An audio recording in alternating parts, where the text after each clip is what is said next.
আজকে যার জন্মদিনকে উপলক্ষে করে আমাদের এই অনুষ্ঠানের সূচনা, তারই লেখা একটি কবিতা আবৃত্তি করে শোনাবো।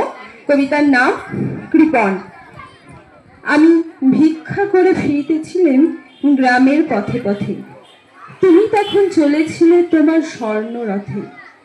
অপূর্ব এক স্বপ্ন সম লাগতেছিল চক্ষে মম।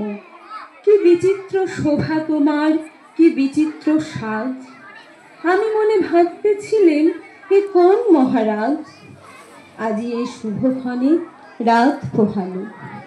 ভেবেছিলেন তবে আজ আমারে দাঁড়ে দাঁড়ে ফিরতে নাহি হবে। বাহির হতে নাহি হতে পাহাড় দেখা পেলেন পথে। চলিতে রথ ধন ধান্য ছড়াবে দুধারে। মুঠা মুঠা কুড়ায়ে নেব নেব ভারে ভারে।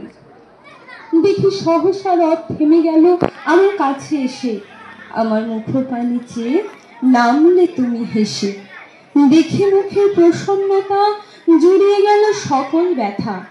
হেন কালে কিসের লাগি তুমি অকস্মাৎ।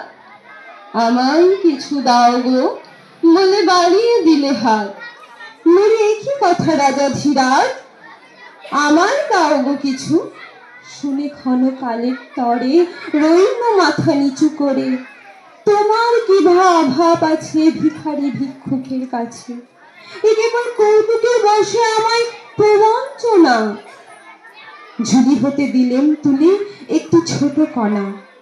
যবে পাত্রখানি ঘরে এনে উজাড় করি, এ কি ভিক্ষা মাঝে একটি ছোট সোনার কণা দেখি। দিলেন যা রাজ ভিখারিরে স্বর্ণ হয়ে এলো ফিরে।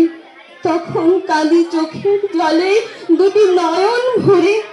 তোমায় কেন দিইনি আমায় সকল শূন্য করে। নমস্কার।